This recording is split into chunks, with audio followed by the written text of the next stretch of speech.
Some of you may have already seen this video of a man standing in front of rows of body bags when this happens. Yeah, that's someone moving around trying to make sure their bag doesn't fly away. A bit strange, right? Especially if you were told that that's a reporter standing in front of war casualties in Ukraine. But it's not.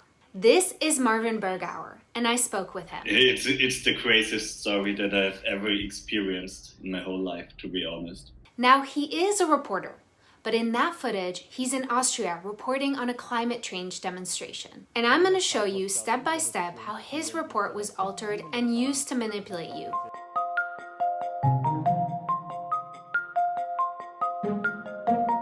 Since the beginning of the war in Ukraine, there's been tons of footage circulating online, and it can be challenging to figure out if we can trust what we see. Because among the very real footage being shared, some of it is taken out of context, like we saw with the film set mannequin in this video. And other times, the footage is manipulated, like we're about to find out. Now, if you don't want to fall for false claims or altered footage that you may be seeing in your feeds, hit subscribe for weekly updates. Okay, let's get into it. On March 1st, a group of Russian-language Twitter accounts start sharing this video clip, along with claims that it shows Ukrainian media faking reports of civilian casualties. Greg Silverman, a reporter from ProPublica who investigates digital manipulation, found these accounts, and since his reporting, they've all been suspended. On the same day, Russia 24, Russian state television, also misrepresents the video on one of their programs. Когда американский журналист начинает рассказывать, сколько потерь, лежат черные мешки, и один труп начинает подниматься и уходить. Ну, это вообще. A similar version of the video makes it onto this VK account, an unofficial page sharing news from the Donetsk People's Republic, a Russian-backed breakaway state in the Donbas region of Ukraine. It's seen over 100,000 times.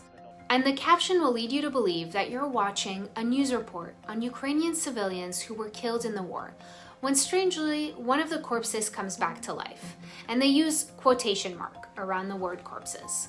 But this is false information, and it's also shared in English on Twitter, and in Chinese on Weibo by an account that's followed by more than 4.5 million users. Okay, so you see this video across your feed, and you want to figure out what you're seeing. How do you do that? Especially if you don't understand the language being spoken in the video, which is German. You may have spotted the name on the bottom left of the video.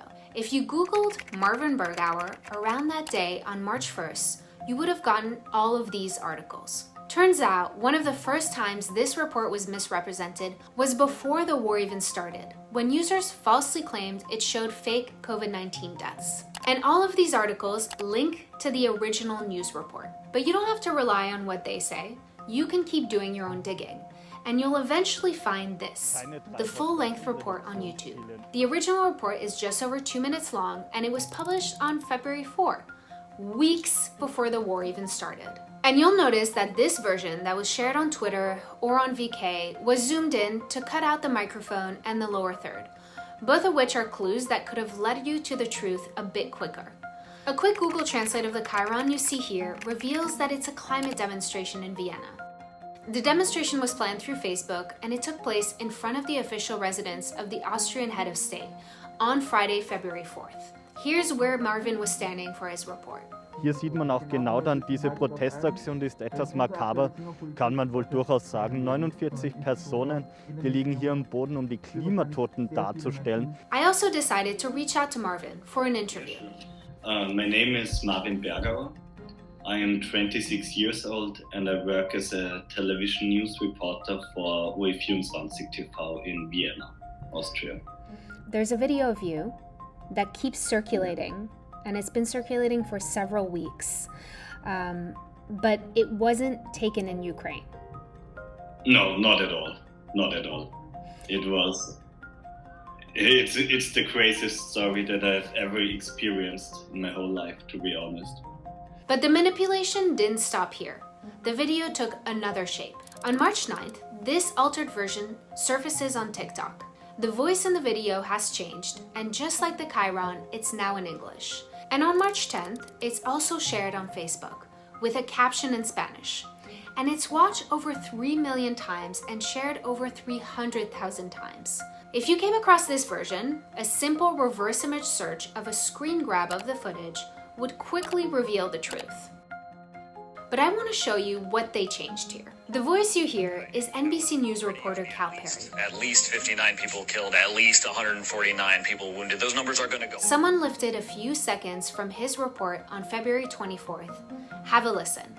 Look, we're going to use the at least 59 people killed, at least 149 people wounded. Those numbers are going to go up. Sound familiar? And all of it is done to make you believe that we're watching a Ukrainian news report lying about civilian deaths. How has this impacted your life? Yeah, it had a big impact, to be honest, because everyone was reporting about it, like worldwide. I got threats every single day on Facebook and Instagram. I was even thinking about putting it offline, my Facebook and Instagram, because of the threats, and they were pretty heavy. So the nicest ones were, "You're a liar, you're a manipulator, I will find you. Tell me where you live and I'll come to you," were the nicest ones. The other ones were a bit more direct. And when you see a video online that seems a little too convenient to be true, and you're not sure how to verify it, send it to me and I'll check it out.